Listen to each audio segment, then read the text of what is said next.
3 years. That's how long she stayed silent. She cooked his meals, ironed his suits, and played the role of the dutiful, simple housewife while he built his tech empire. He called her bring. He called her a burden. And on their 3rd anniversary, he didn't give her a diamond. He gave her divorce papers. He threw her out for a woman with status, convinced his quiet wife was a nobody who couldn't possibly understand his world of billion-dollar mergers. But he made a fatal calculation. He didn't know that the mysterious venture capital firm he was desperate to impress, the only one that could save him from bankruptcy, wasn't run by a stranger. It was owned by the woman he'd just kicked out of his house. And by the time he realized who she really was, it wasn't a marriage counselor he needed. It was a bankruptcy lawyer.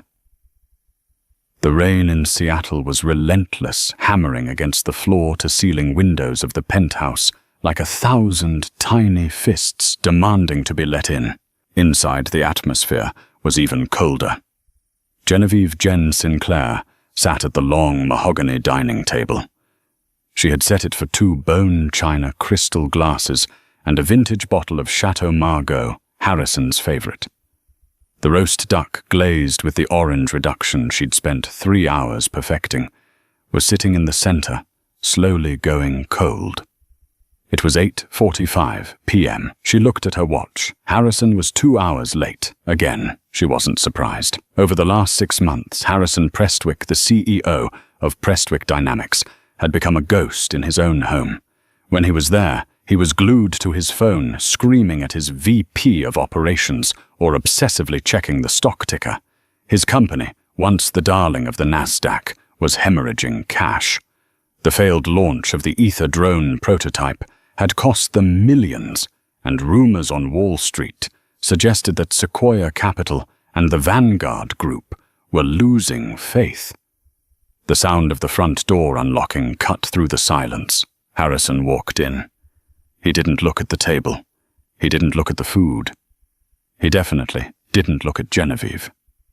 He was shaking his umbrella out on the marble foyer, talking loudly into his AirPods.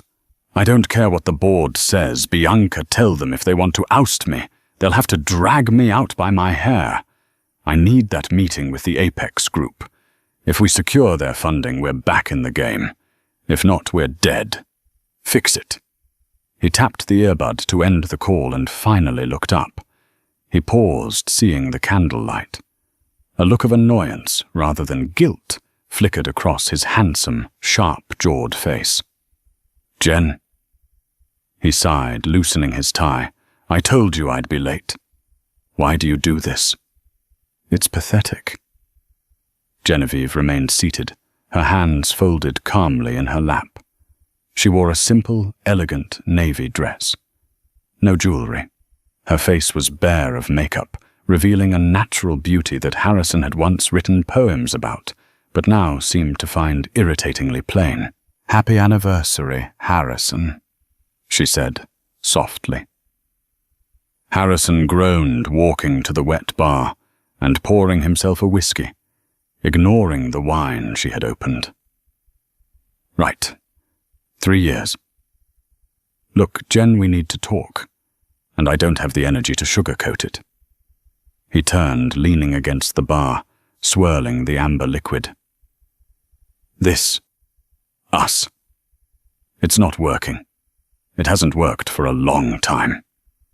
Genevieve didn't blink. "Because of the company. Because of you," he snapped. "Look at you, generous. You're simple. You're content with baking bread and reading novels. I'm running a multinational corporation. I'm dealing with sharks like Larry Fink and the regulators in D.C. I come home and I need a partner who understands power, who understands leverage. You ask me if I want tea." He reached into his briefcase, a leather briefcase Genevieve had bought him with her allowance, and pulled out a thick manila envelope. He tossed it onto the table. It slid across the polished wood, stopping inches from the cold duck. "Divorce papers," Harrison said.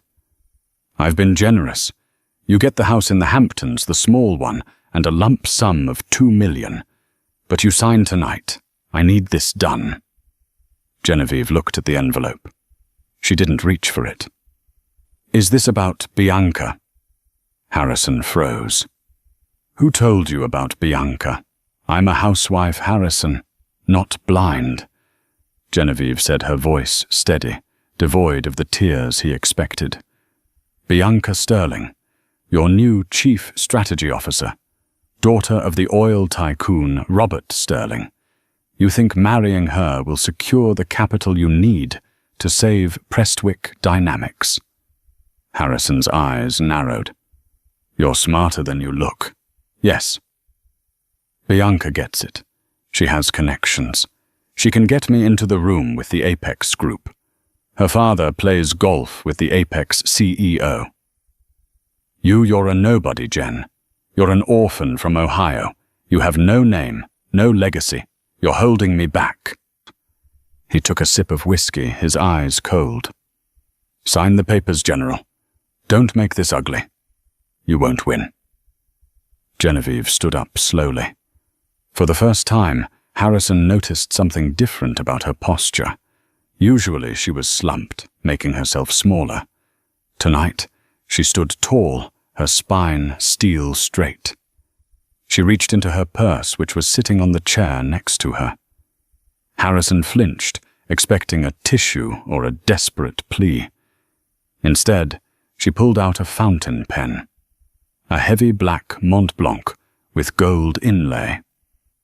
You're right, Harrison, she said, her voice dropping an octave, losing its softness. I don't fit in your world. She flipped the envelope open, turned to the signature page, and signed her name with a flourish. Genevieve A. Sinclair. She tossed the pen down. I'll be out within the hour. Harrison blinked, stunned. He had prepared for screaming for begging. This easy surrender felt wrong. Just like that, she said, walking past him toward the bedroom. She stopped at the doorway and looked back over her shoulder.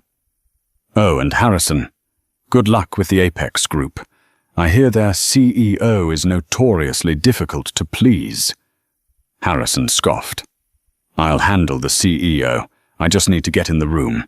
Something you'd know nothing about. Genevieve smiled. It wasn't a nice smile. Goodbye, Harrison. The next morning, the sun was shining over the financial district, but Harrison Prestwick felt like he was walking into a funeral. He sat in the back of his town car, Bianca Sterling next to him. Bianca was everything Genevieve wasn't. Loud, sharp-edged, wearing a Versace suit that cost more than Genevieve's entire wardrobe, and constantly typing on her BlackBerry. Did she sign? Bianca asked, not looking up from her screen. She did, Harrison said, rubbing his temples. Took the 2 million and left. Didn't even fight for the city apartment. Bianca laughed, a harsh, barking sound. God, she really was a doormat. Good riddance. Now focus. The meeting with the Apex group is confirmed for 10 o'clock a.m. Do you know how hard I had to work to get this? My father had to call in a favor with Senator Reynolds just to get them to look at our proposal. I know, Harrison said, adjusting his tie nervously. The Apex Group was a ghost legend in the finance world. They were a private equity firm that had seemingly popped up out of nowhere 5 years ago, aggressively acquiring distressed tech companies, turning them around and selling them for billions. No one knew who the principal owner was. The firm was represented by a board of proxies. If Apex bought into Prestwick Dynamics, Harrison's stock would triple overnight. If they passed, the creditors would come knocking by Friday. The car pulled up to 4 World Trade Center. The Apex Group occupied the top 3 floors. Harrison and Bianca stepped out, flanked by their legal team. They took the private elevator to the 72nd floor. The lobby was sleek, minimalist, and intimidating. Glass walls, modern art that looked like jagged steel, and a reception desk manned by a woman who looked more like a model than a secretary. "Harrison Prestwick and Bianca Sterling," Bianca announced, slamming her designer bag on the counter. "Here to see the board." The receptionist didn't flinch. She checked her screen. "Ah, yes, the chairman has decided to take this meeting personally." Harrison's eyes widened. "The chairman, I thought we were meeting the acquisitions team." "The chairman has taken a special interest in your file," the receptionist said with a polite, tight-lipped smile. "Please go right through. Boardroom A." Harrison straightened his jacket. "This is it, Bianca. The chairman. If I charm him, we're golden." "Just let me do the talking," Bianca hissed. "Men, listen to me." They walked down the long corridor. The double doors at the end were made of frosted glass. Harrison pushed them open. The boardroom was massive. A view of the entire Manhattan skyline stretched out behind a table long enough to land a plane on. But the room was empty, save for one person. At the far end of the table, a high-backed leather chair was turned away from them, facing the window. "Mr. Chairman," Harrison called out, stepping forward, his voice trembling slightly. "I'm Harrison Prestwick. This is Bianca Sterling. We're honored you're seeing us." Silence. "We have the projections for the Q3 drone launch." Bianca cut in her voice, confident. "We can guarantee a 200% ROI within 6 months if you bridge the Series C funding gap." The chair slowly began to swivel. "200% is ambitious, Harrison," a voice said. Harrison froze. His blood turned to ice. He knew that voice. But it was impossible. That voice belonged in a kitchen in Seattle, asking if he wanted tea. It didn't belong in a billion-dollar boardroom in Manhattan. The chair finished turning. Sitting there was a woman wearing a blood-red Armani power suit. Her hair slicked back in a sharp, modern bob. She wore diamond earrings that caught the morning light. Her makeup was fierce, accentuating eyes that looked like shattered glass. She rested her elbows on the table, interlacing her fingers. "Especially," the woman continued, "since your VP of Operations just quit this morning and your supply chain in Taiwan has been severed." Harrison's mouth fell open. He staggered back, gripping the back of a chair for support. "Jen," he whispered. Bianca looked between them, confused. "Who is this? Where is the chairman?" Genevieve smiled. It was the same cold smile she had given him the night before. "I am the chairman," Genevieve said. "Well, chairwoman, technically. But in this room, I prefer Ms. Sinclair." "This is a joke," Harrison stammered, his face turning red. You're a housewife. You bake bread. You don't own the Apex Group." Genevieve laughed. It was a dark, rich sound. "Oh, Harrison, you really never did ask about my family, did you? You assumed Sinclair was just a common name. You never connected it to the Sinclair Trust." Harrison stopped breathing. The Sinclair Trust. The oldest, most secretive banking dynasty in Europe. Old money. The kind of money that buys countries. "My grandfather founded the trust," Genevieve said, standing up and walking slowly toward them. The click of her red-bottomed heels echoed in the silent room. "When my parents died, I inherited everything. But I wanted to be loved for me, not my billions. So I lived simply. I found a man who I thought was ambitious and kind. I married him." She stopped inches from Harrison, looking up at him with eyes full of pity and disdain. "I spent 3 years testing you, Harrison. I wanted to see if you were a partner. Instead, I found a leech." She turned her gaze to Bianca, who looked like she had swallowed a lemon. "And you," Genevieve said. "Bianca Sterling, Daddy's little girl. You called me a doormat yesterday." Genevieve picked up a remote from the table and clicked it. A screen descended from the ceiling. It displayed a live stock ticker. Prestwick Dynamics, PWD, was in free fall, a red line plummeting straight down. What is that?" Harrison gasped. "That," Genevieve said, "is what happens when the Apex Group publicly announces they are shorting a stock. We just dumped 1 shares of your company, Harrison, and since I own the majority of your debt, as of 10 minutes ago I initiated a hostile takeover." She leaned in close to his ear. "You wanted to get in the room with the owner, you're here. Now get out of my building before I have security throw you out."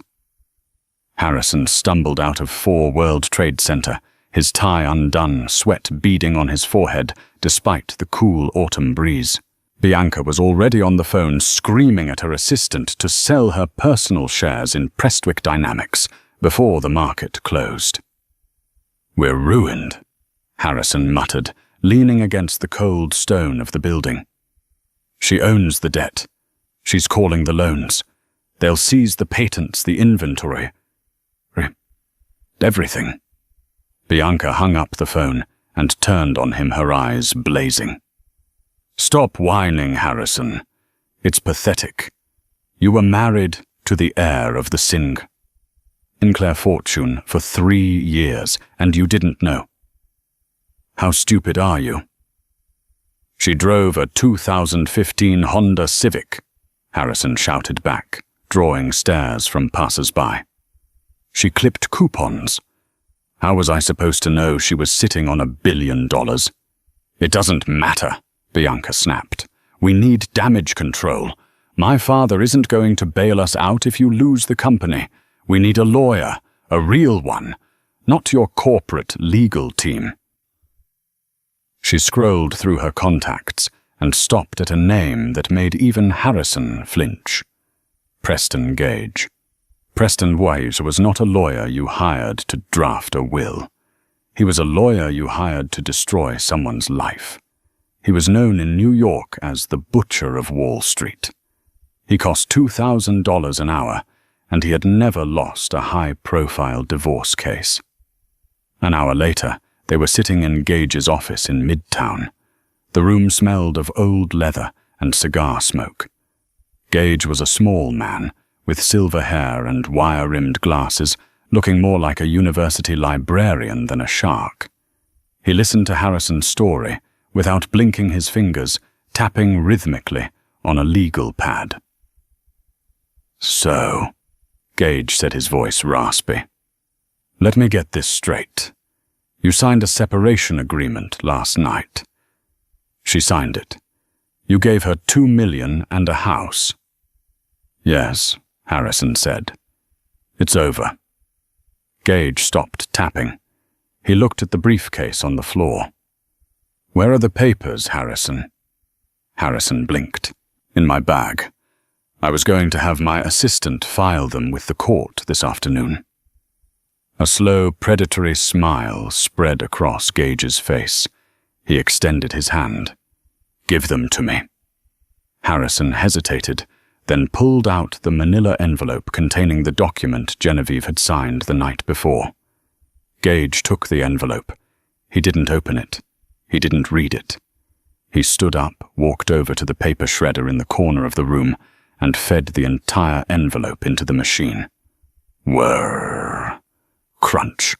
Harrison jumped up. "What are you doing?" "That was the agreement." That, Gage said, brushing dust off his hands, was a mistake. If that document was filed, you would be divorced, and you would have settled for nothing. Gage walked back to his desk and leaned forward. "Harrison, think. You are currently married to Genevieve Sinclair. In the state of New York, and given your residence in Washington, assets acquired during the marriage are subject to equitable distribution.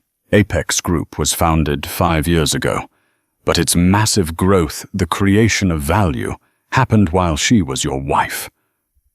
Harrison's eyes widened as the realization hit him. "You mean—" "I mean," Gage whispered. "If you are still married, half of her empire is technically your empire.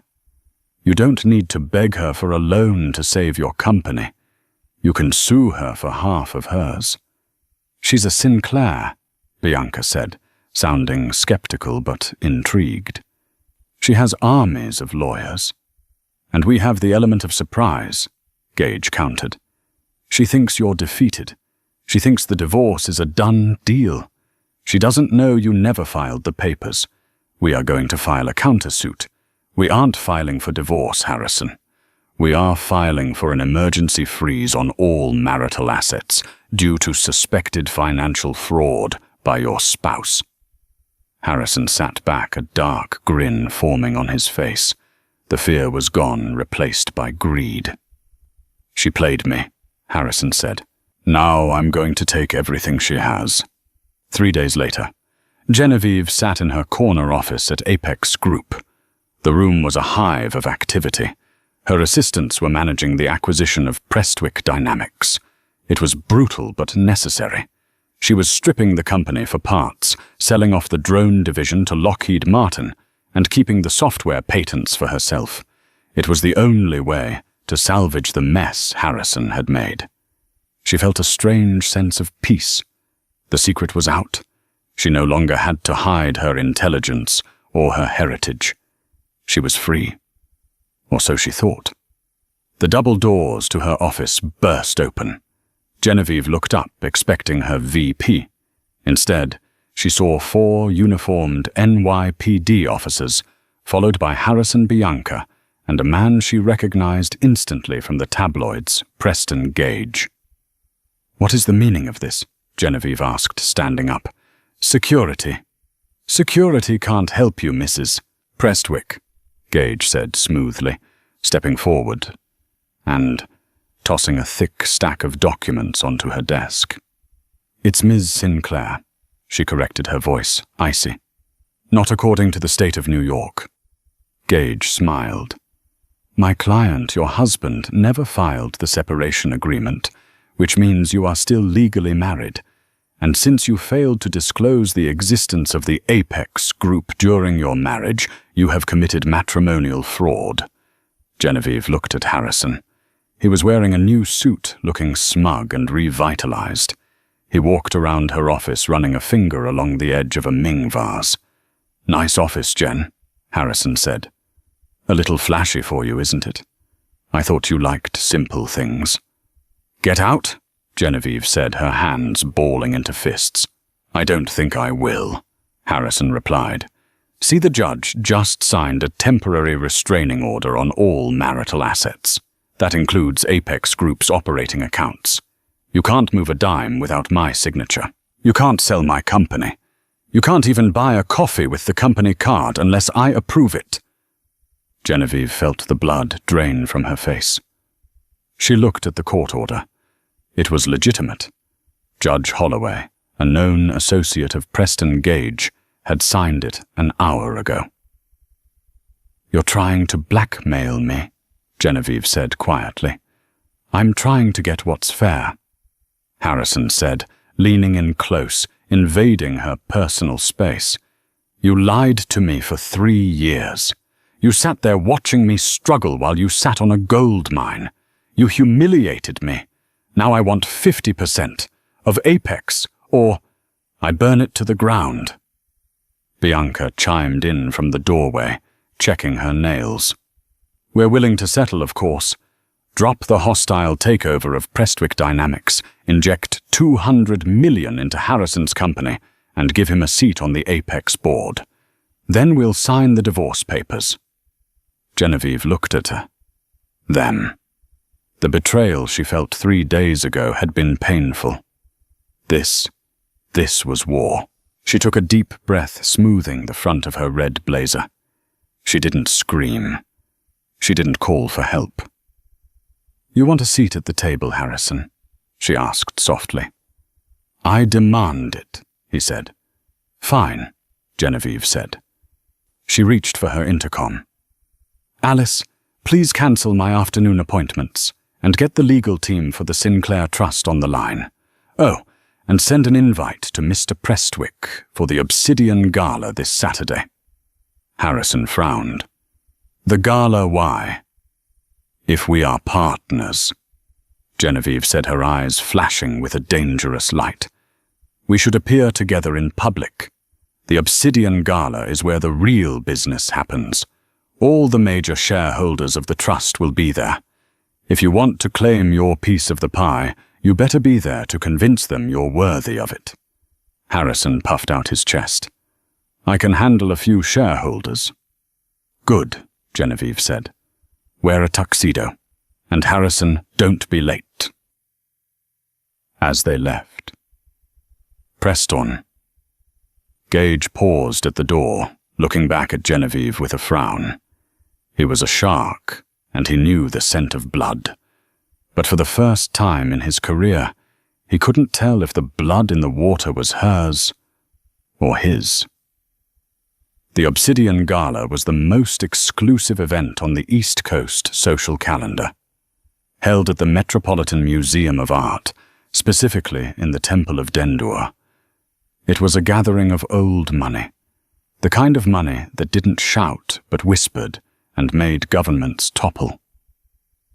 Harrison arrived with Bianca on his arm. He felt like a king. The court order had worked. The banks had frozen Apex's acquisition attempts. He had Genevieve cornered. Look at this place, Bianca whispered, eyeing the crowd. There's the CEO of Goldman Sachs and the Prime Minister of Luxembourg. Harrison, if we pull this off, we are royalty. Harrison adjusted his bow tie. We've already won, Bianca. Genevieve is terrified. That's why she invited us. She wants to surrender gracefully in front of her board. They moved through the crowd, Harrison shaking hands, introducing himself as the co-owner of Apex Group. He relished the confused looks on people's faces. Let them be confused, he thought. Tomorrow, they'll know my name. The lights in the vast hall dimmed. A spotlight hit the stage set up in front of the ancient Egyptian temple. Genevieve walked out. She was breathtaking.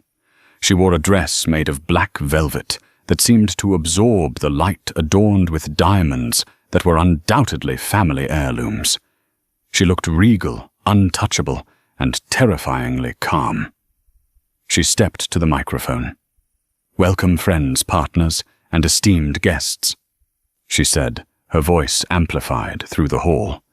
Tonight is a night of celebration, but it is also a night of truth. Harrison squeezed Bianca's hand. Here it comes, he whispered. The concession speech. For 3 years, Genevieve continued, I lived a double life. I wanted to see if love could exist without the weight of wealth. I failed. A murmur went through the crowd.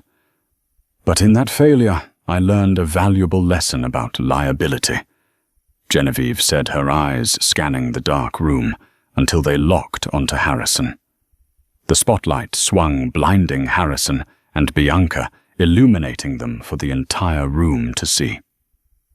Harrison shielded his eyes, smiling nervously. He waved.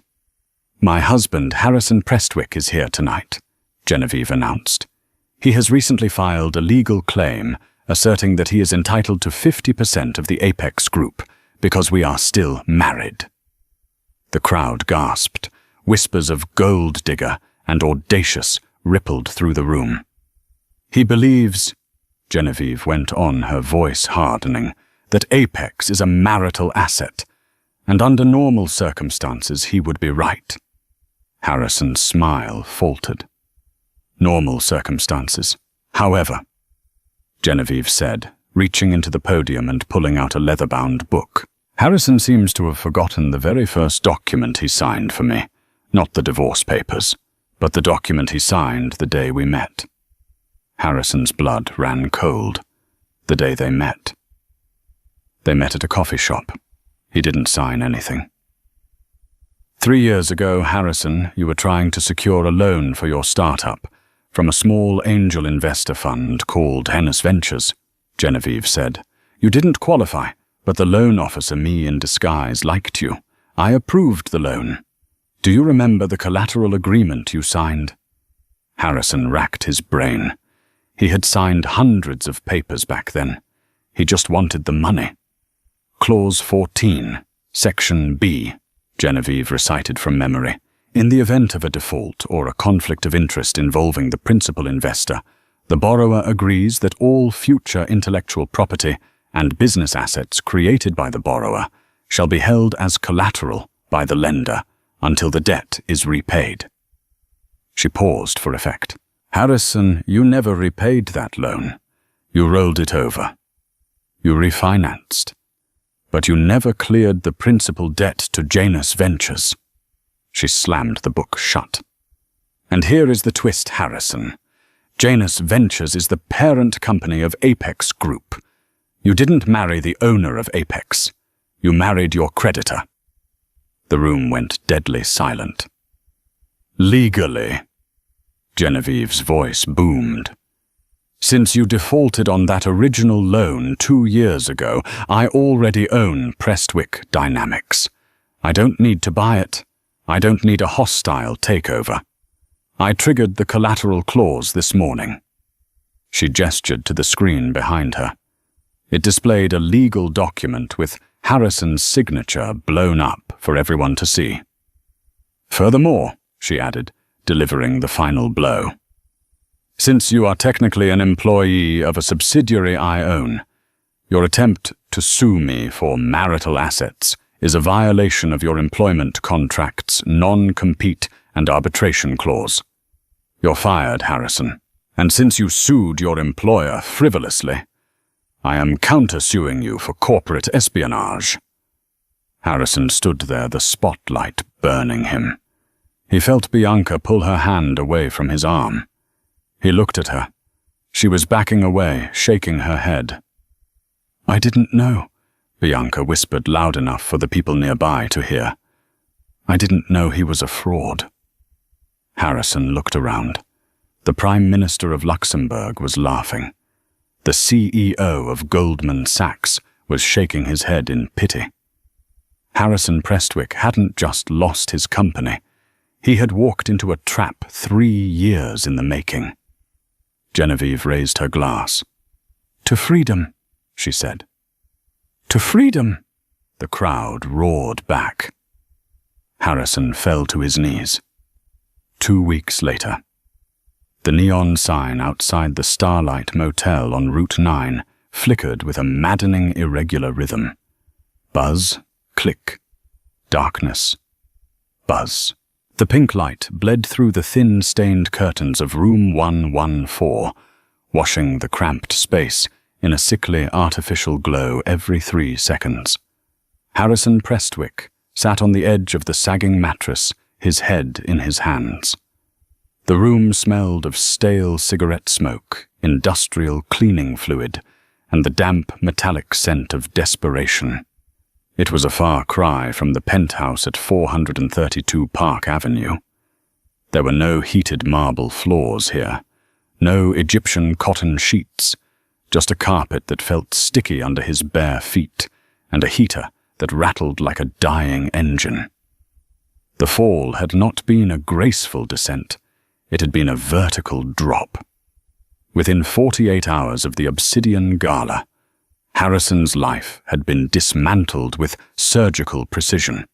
The temporary restraining order on the Apex assets had been lifted, but a new freeze order, this one from the Securities and Exchange Commission, had slammed down on his personal accounts. Preston Gage, the shark who had promised him the world, had dropped him as a client via a text message.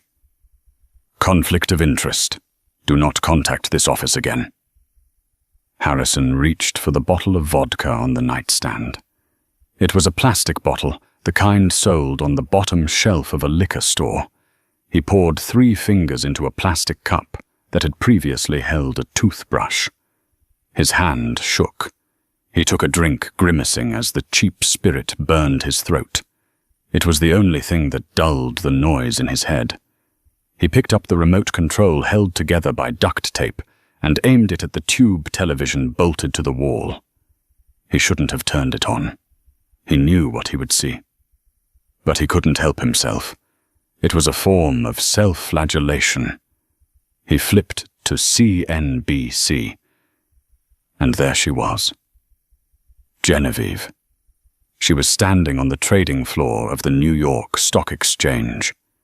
The cacophony of traders shouting and phones ringing faded into the background as the camera zoomed in on her. She looked magnificent.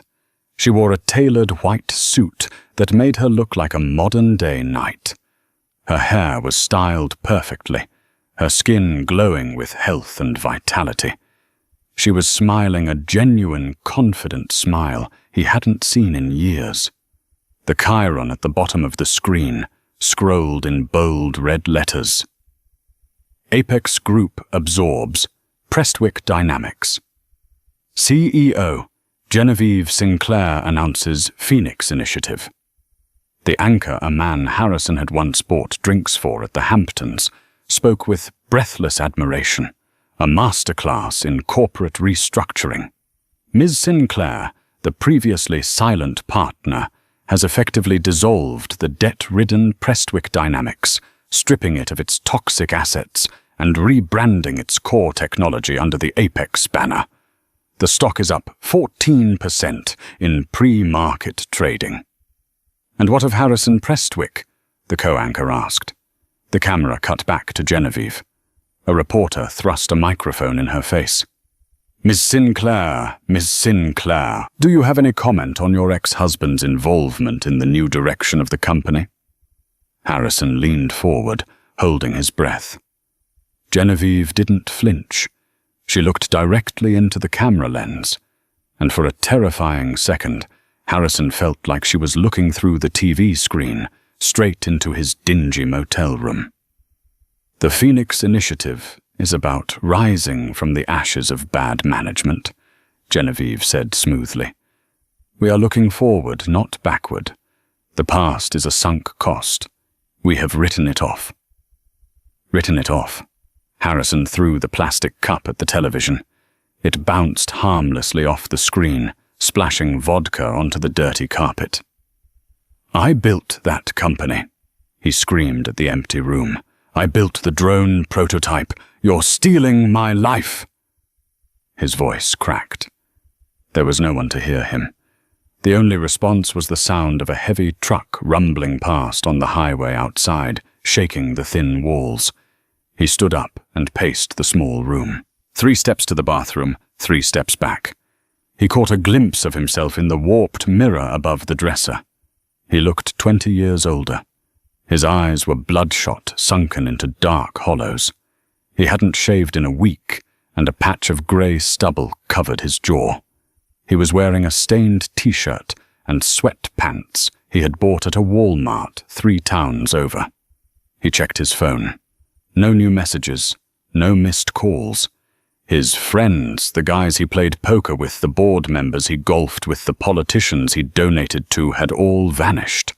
When you lose your money in New York, you lose your gravity. You simply float away, and no one bothers to look up to see where you went. A sharp, aggressive banging on the door made him jump. Harrison froze. Was it the motel manager? He was 2 days late on the rent. Or maybe it was a process server with another lawsuit. "Harrison, open up!" The voice was muffled but unmistakable. Harrison rushed to the door, fumbling with the chain lock. He threw it open. Standing under the flickering pink neon light was Bianca Sterling. But this wasn't the Bianca who had sneered at Genevieve in the boardroom. This wasn't the woman who demanded first-class flights and vintage champagne. She looked like a wreck. She was wearing oversized grey sweatpants and a denim jacket that looked 2 sizes too big. Her blonde hair, usually blown out to perfection, was pulled back in a messy, greasy bun. She wore no makeup, revealing pale skin and dark circles under her eyes that rivaled Harrison's own. She pushed past him into the room, bringing a gust of cold, rainy air with her. "God," she said, wrinkling her nose as she looked around. It smells like death in here. Is this really the best you could do?" "Bianca," Harrison stammered, closing the door to shut out the noise of the highway. A desperate hope flared in his chest. She had come. She hadn't abandoned him. I didn't think you'd find me. I've been trying to call you, but your number was disconnected. I changed it," she snapped. She didn't look at him. She was rummaging through his duffel bag on the floor. "I'm not here for a reunion, Harrison. I'm here for my things." "Your things?" Harrison asked, confused. "Everything is gone. The marshals took the penthouse. They towed the cars." Bianca stopped digging and stood up, her eyes blazing with fury. "The Cartier bracelet. The panther bracelet with the emerald eyes. I left it in the glove compartment of the Porsche the night of the gala." "Did you take it? The Porsche?" Harrison laughed, a dry, hysterical sound. "They took the Porsche 3 weeks ago. I don't have your bracelet, Bianca. I had to sell my watch just to pay for this dump." Bianca screamed a primal sound of frustration and kicked the duffel bag across the room. She slumped onto the unmade bed, burying her face in her hands. "My father cut me off," she mumbled into her palms. Harrison took a step closer. "What?" Bianca looked up, her eyes wet with angry tears. "Robert Sterling. My father. He saw the news. He saw the corporate espionage lawsuit Genevieve filed. He said I was a liability. He said I embarrassed the family name by associating with a fraud like you." "I'm not a fraud," Harrison pleaded, sitting next to her on the bed. He tried to put a hand on her shoulder, but she flinched away as if he were burning hot. "We were tricked. Bianca. Genevieve set us up. She hid her wealth. She trapped us." "She didn't trap us," Bianca spat, turning to face him. Her voice was venomous, low and cruel. "She just let us be ourselves, and it turns out we're idiots." She stood up, pacing the small space between the bed and the wall. "I tried to get a meeting with her yesterday," Bianca confessed. Harrison blinked. "You went to Apex." "I was desperate," Bianca cried. "I have no access to my trust fund. My credit cards are cancelled. I thought maybe she'd have mercy. I thought I could tell her I was a victim of your manipulation, that I could get a job." "You tried to sell me out?" Harrison asked, the betrayal stinging more than he expected. "Of course I tried to sell you out." Bianca laughed bitterly. "You have no value, Harrison.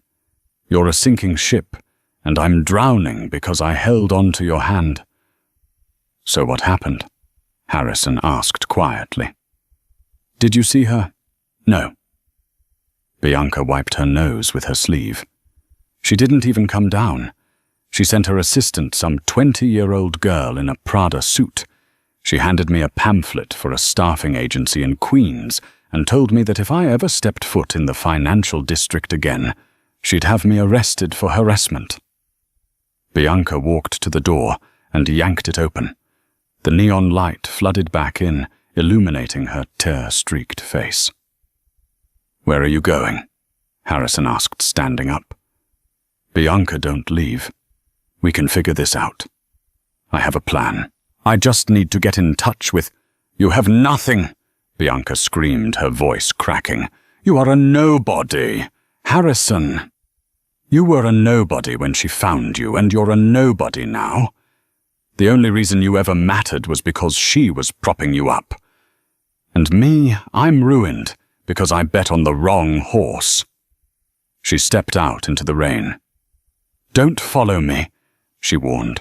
"I'm going to my mother's in Connecticut. I'm going to beg for forgiveness. And I'm going to forget I ever knew your name." She slammed the door. Harrison stared at the wood grain of the cheap door.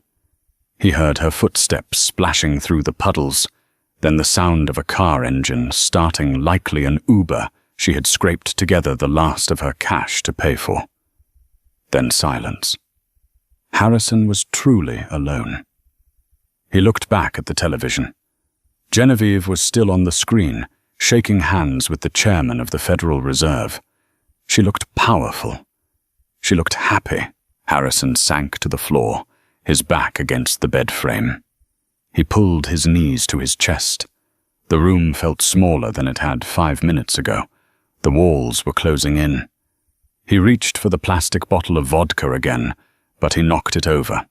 The liquid spilled out, soaking into the carpet, spreading like a dark stain. He didn't bother to clean it up. He just watched it spread, realizing that for the first time in his life, there was no one coming to clean up his mess. The elevator ride to the penthouse of the 432 Park Avenue Tower took exactly 45 seconds. For Harrison Prestwick, it felt like a descent into hell, even though he was moving upwards. 6 weeks had passed since the Obsidian Gala.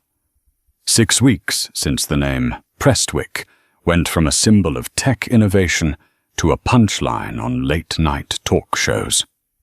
Harrison stood in the corner of the elevator cab, staring at his reflection in the polished brass control panel.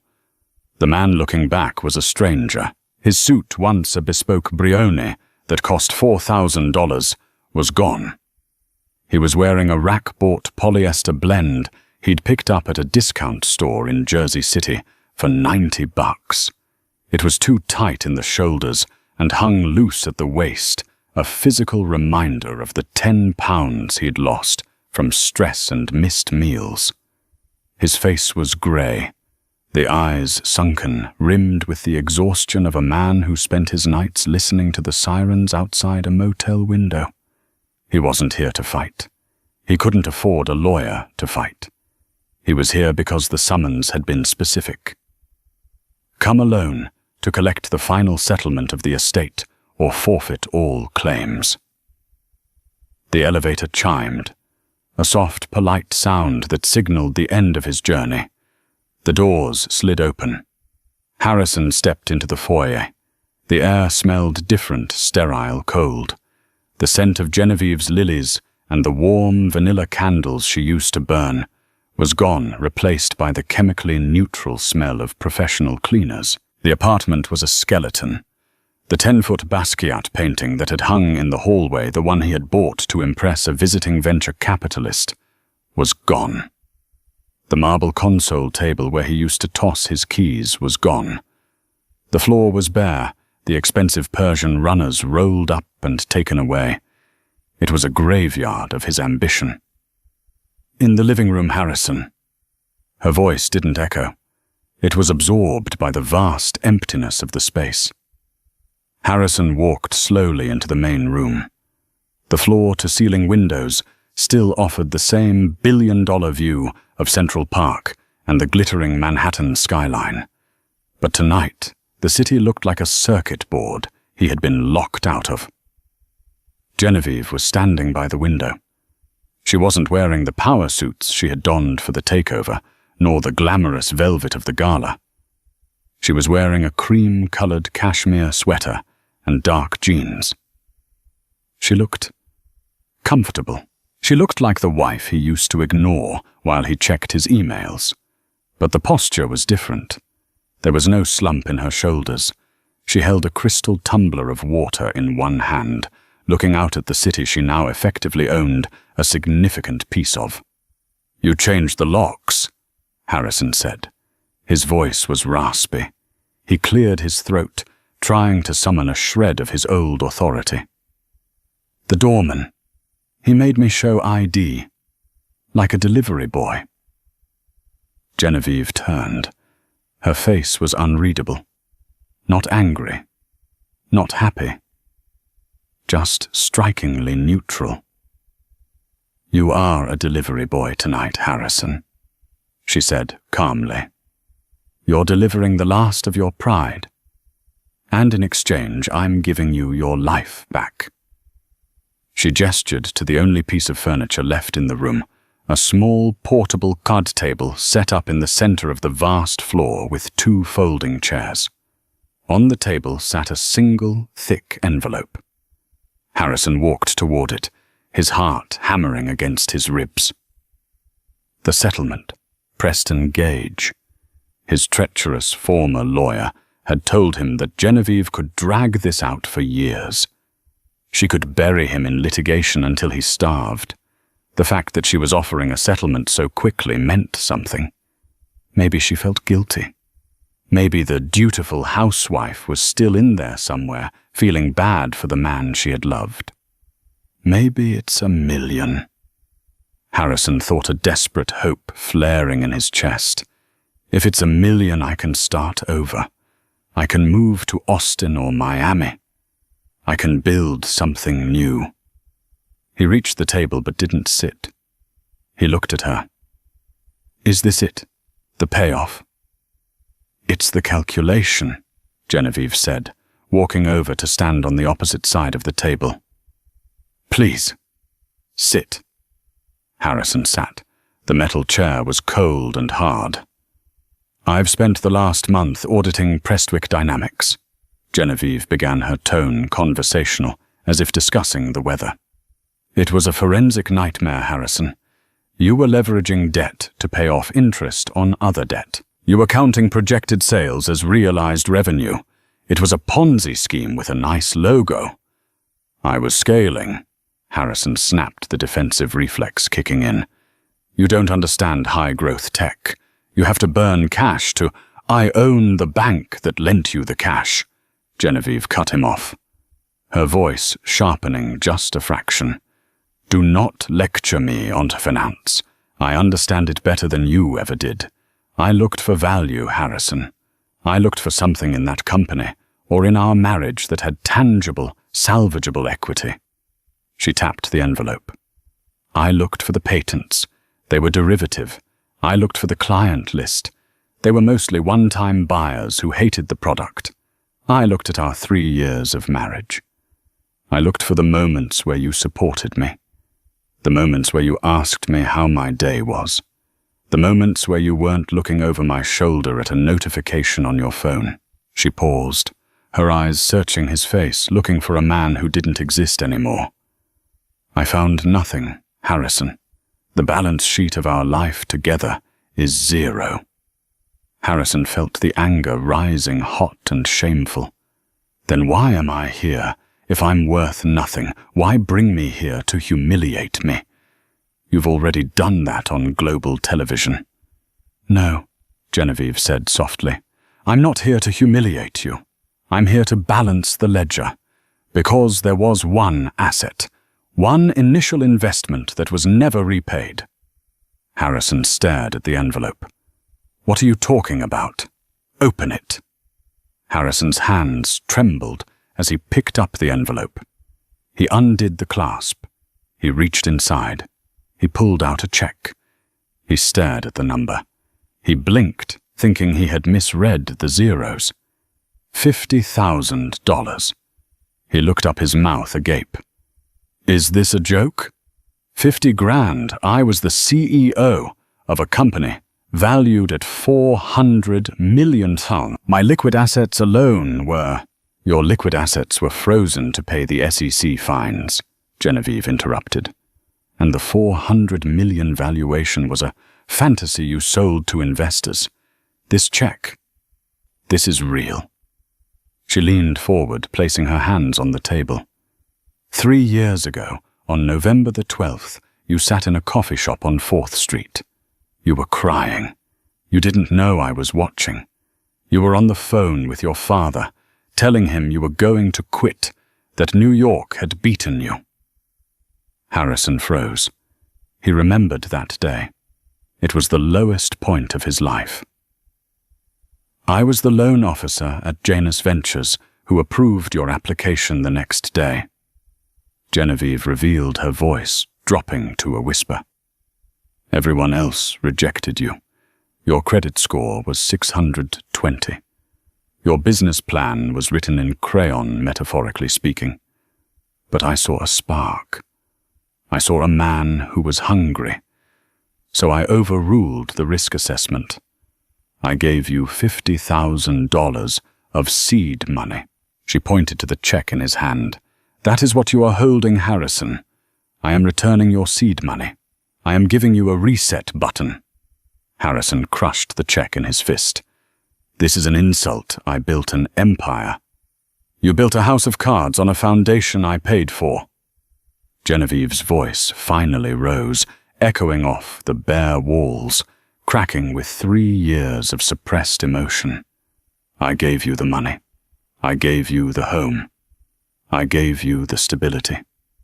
And when you finally made it, when you finally got to the top, you looked at me, the woman who built the ladder you climbed, and you called me useless.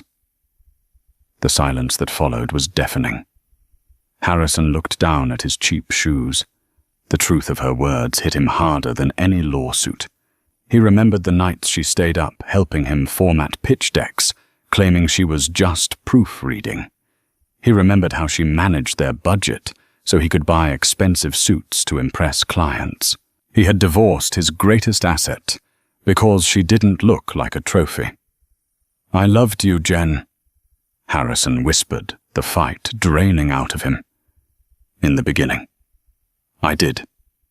Genevieve's expression softened, but it was a sad, distant softness. I know. That's why I'm giving you the check. Consider it a refund for a failed investment. She stood up and walked toward the elevator. You have until midnight to vacate the premises, she said her back to him. The movers are coming tomorrow to strip the copper wiring. I'm gutting the place. I can't live here. The air is too thin. Jen, Harrison called out. He stood up the chair, scraping loudly against the floor. What am I supposed to do? Where do I go? Genevieve pressed the elevator button. She looked back at him over her shoulder. The city lights framed her silhouette, making her look like a goddess of vengeance, or perhaps mercy. You go to Ohio, Harrison, or Nebraska, or anywhere that isn't here, she said. You take that $50,000 and you try to build something real this time. Build something that doesn't require lying to the people who love you. The elevator doors opened. She stepped inside. Wait. Harrison took a step forward. If I change, if I prove to you that I can be the man you thought I was? Genevieve shook her head slowly. The doors began to slide shut. I already own the company, Harrison. I don't need to buy the prototype again. Click. The doors sealed. The soft whir of the motor signaled her ascent to the roof where her helicopter was likely waiting. Harrison was left alone in the empty penthouse. He looked down at the crumpled piece of paper in his hand. A cashier's check for $50,000. He looked out the window at the city. The rain had started again, blurring the lights of New York into streaks of gold and red. Down there, millions of people were fighting for a scrap of what he had just lost. He walked to the window and pressed his hand against the cold glass. He was back where he started, but this time he was older. He was tired, and he knew with a certainty that settled into his bones like a chill that he would never reach these heights again. He turned, picked up his coat, and walked toward the service elevator. He didn't belong in the main lobby anymore. As he walked out into the cold drizzle of Park Avenue, Harrison Prestwick vanished into the crowd, just another face in the rush-hour tide clutching a check that cost him everything. Harrison Prestwick walked out of that penthouse with $50,000, but he left behind a fortune worth far more than money. He left behind the loyalty of the only person who truly saw him. It's a brutal lesson, but a necessary one. When you trade integrity for status, you often end up with neither. Genevieve didn't destroy him. She simply let him experience the consequences of his own valuation. She returned him to his factory settings and let the world decide what he was really worth. What would you have done in Genevieve's shoes? Would you have given him the $50,000 Or would you have left him with absolutely nothing? I want to hear your take in the comments. Let's get a debate going. If this story kept you on the edge of your seat, please hit that like button. It helps more than you know. And make sure to subscribe and turn on notifications. We have a new story coming next week about a billionaire who went undercover as a janitor in his own company. And you won't believe what he found. Thanks for watching. And remember, never mistake silence for ignorance.